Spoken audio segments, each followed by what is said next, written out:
Squadron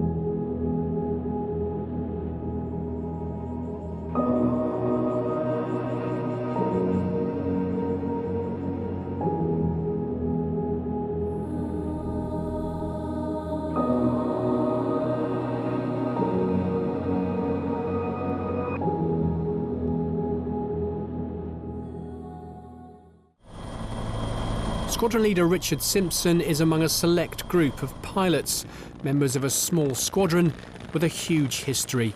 For the past 46 years they've been based here in Cyprus, this now the last remaining RAF search and rescue squadron in the world.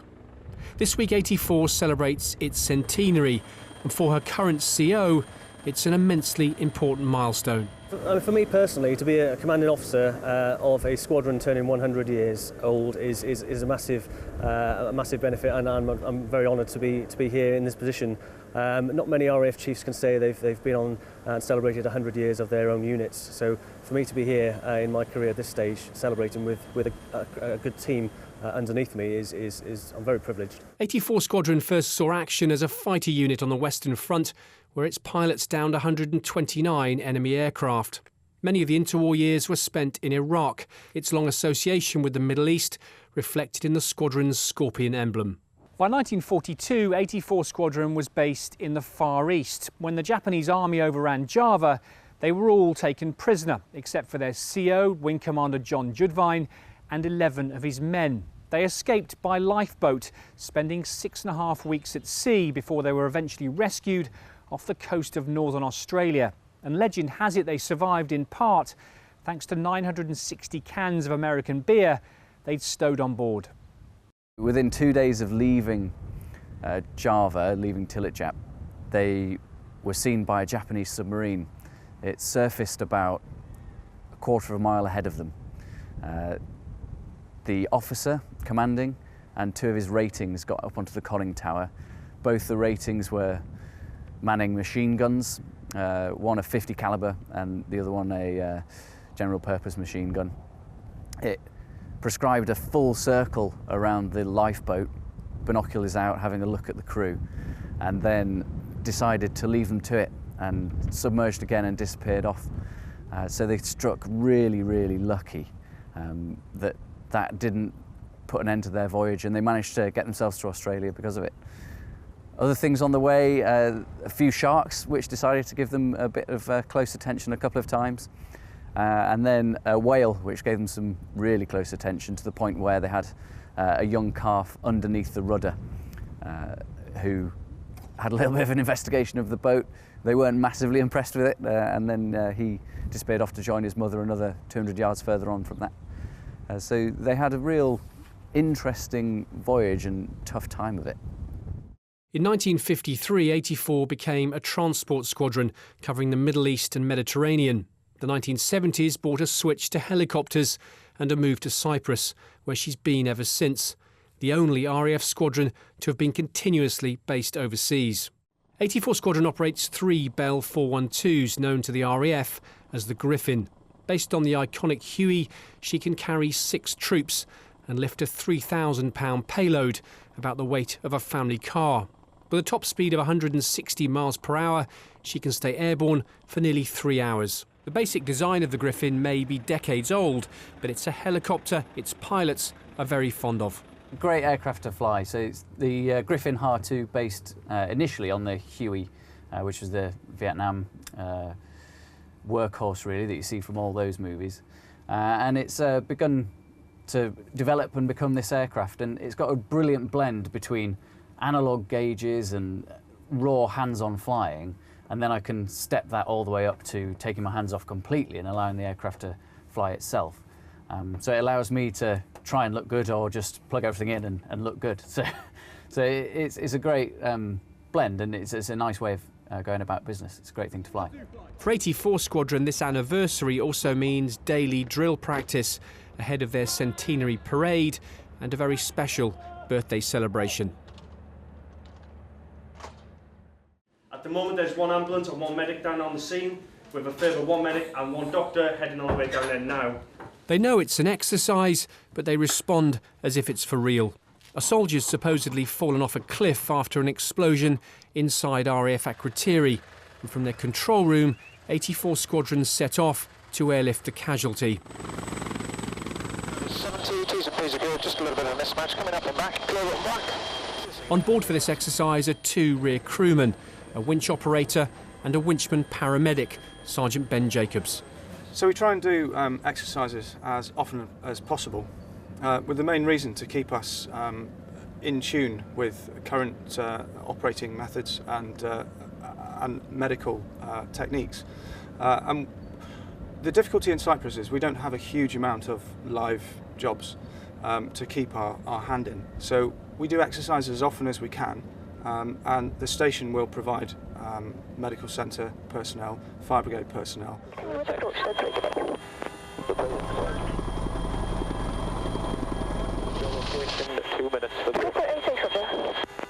At the bottom of a 20-foot drop lies the supposed casualty, in this case a dummy known to the medics as Sim Man, and our Griffon lands close by. Rescue down, within limits and boarding.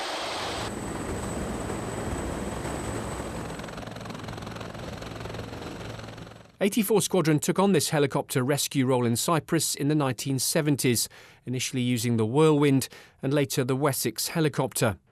The Griffon they fly now can take 2 stretchers and has all the equipment you'd find on board a land ambulance.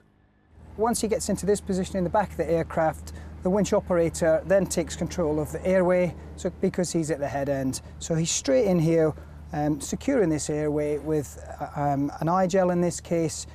He's got a bag valve mask so that he can give inflations. If he needs to, then he's got a suction unit here as well, so he can get any gunk from his airway.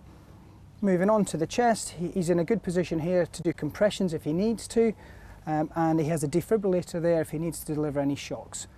Over here we have a monitor. It's the same as any monitor you'll see in hospital, and that will give you any heart traces, and it can take your blood pressure and also your temperature. Back at Cape Gata, the medics on the ground prepare the casualty, and with the dummy strapped into a special inflatable stretcher, the Griffon returns.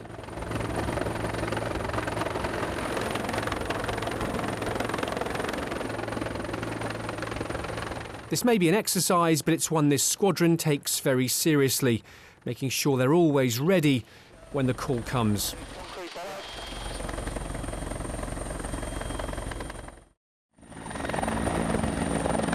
It's called a Bambi bucket, a giant 200-gallon scoop used as an airborne fire extinguisher. Although their main role is search and rescue, 84 Squadron are also called on regularly to help fight forest fires. Around 15% of Cyprus, about 520 square miles, is tinder-dry woodland, and it's why 84 Squadron practice this so often. For the pilots, it means flying with a very heavy and potentially moving weight beneath their rotors. Water gone, empty bucket. Roger. Any luck?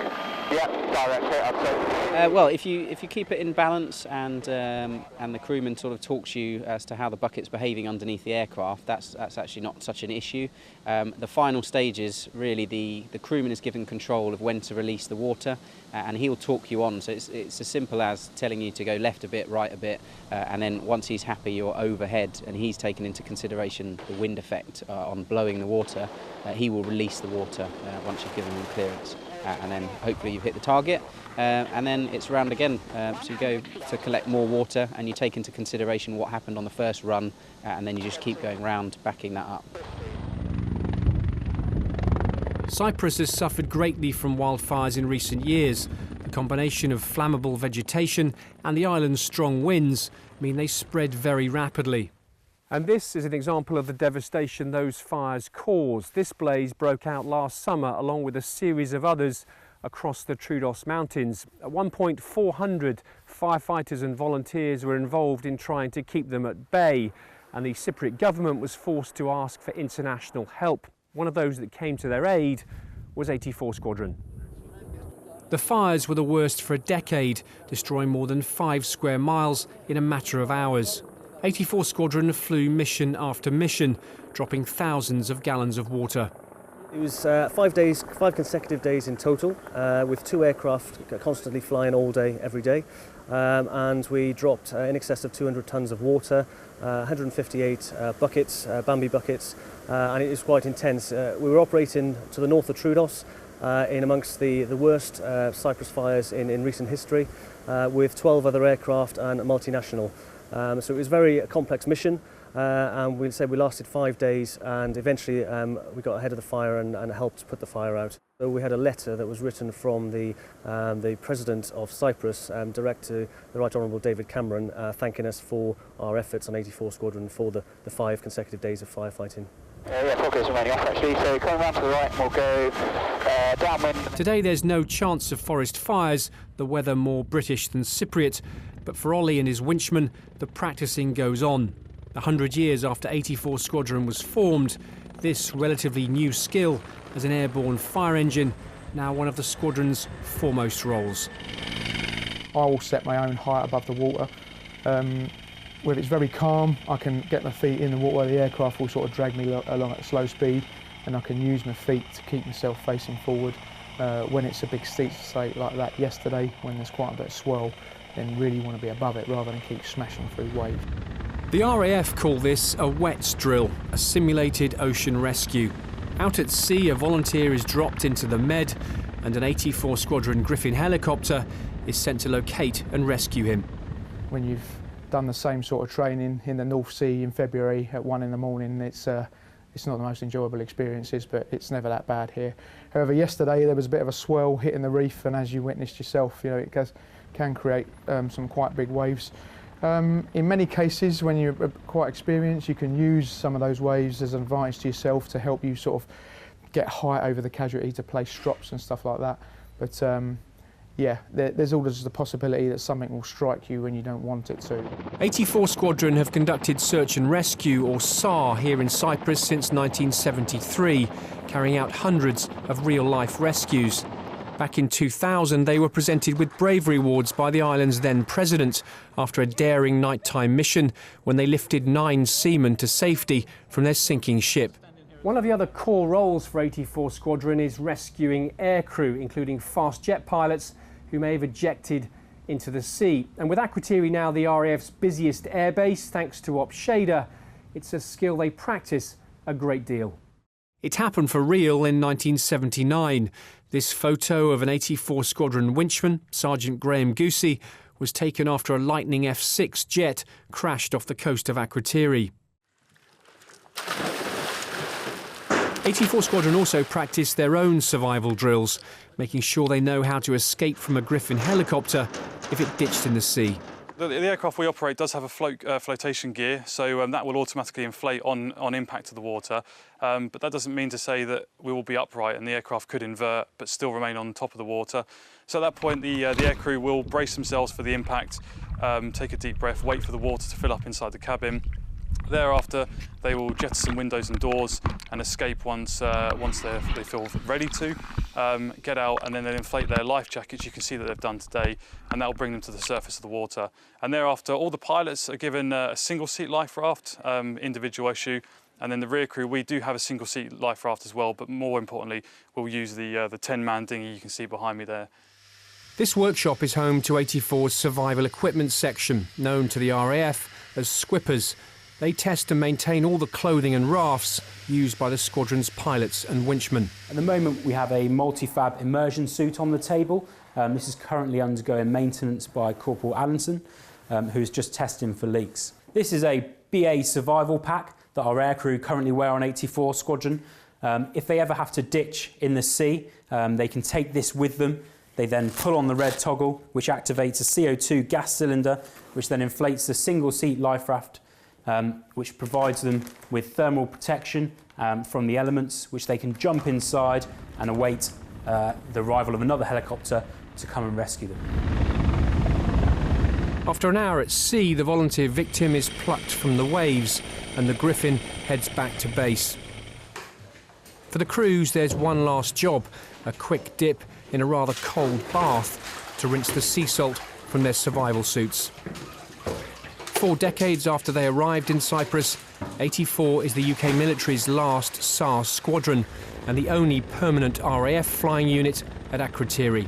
Small, unique and steeped in history, and as vital to this station as ever.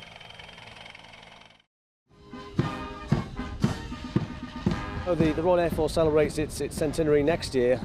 We are celebrating it this year, so we are that little bit older than the Royal Air Force. And in fact, it was the Royal Flying Corps when it was initially formed on the 7th of January 1917. For Squadron leader Richard Simpson, this was a proud day, leading his men and women on parade to mark the centenary of 84 Squadron, the RAF's last remaining search and rescue unit, and the only squadron to have served its entire life overseas. I spent a lot of time flying Chinook helicopters back at RAF Odium. When I was offered this opportunity, it was a fantastic news, and I thrived in the new challenge of flying a different helicopter type. But not only that, it's commanding my own squadron, being the boss of my own unit at a squadron leader rank is quite unique. And the helicopter itself is great to fly. They use it back in the UK for training. Out here we use the same helicopter, and it's single pilot operations, which is even more special. Reviewing the parade was an officer with a special affinity to helicopters. Now in charge of RAF training, Air Vice Marshal Andrew Turner has 5,000 flying hours, including nearly 2,000 on operations, and previously commanded elements of UK helicopter forces in Kosovo, Iraq and Afghanistan. Adding music and 140 paces per minute of marching was the band and bugles of the Rifles. Here to watch it all were friends and families of the squadron, senior military figures and more than 40 members of the 84 Squadron Association, among them former commanding officers, pilots and engineers. 100 years is a long time. We've only been disbanded for the odd 200 odd days in that 100 years, so aircraft change or moving locations. So we've actually been in existence pretty well almost the whole of that 100 years, which is quite unique. I think there's only one other RAF squadron that's had a longer history than 84. And the other big thing about it, of course, as you probably know, is that we formed at Bewley and moved overseas, and we've never been back. We never operated back in the UK at all, always overseas. Maybe 84 gets forgotten about back in the UK, I don't know, but we certainly don't forget about it. It's been the first dambuster squadron.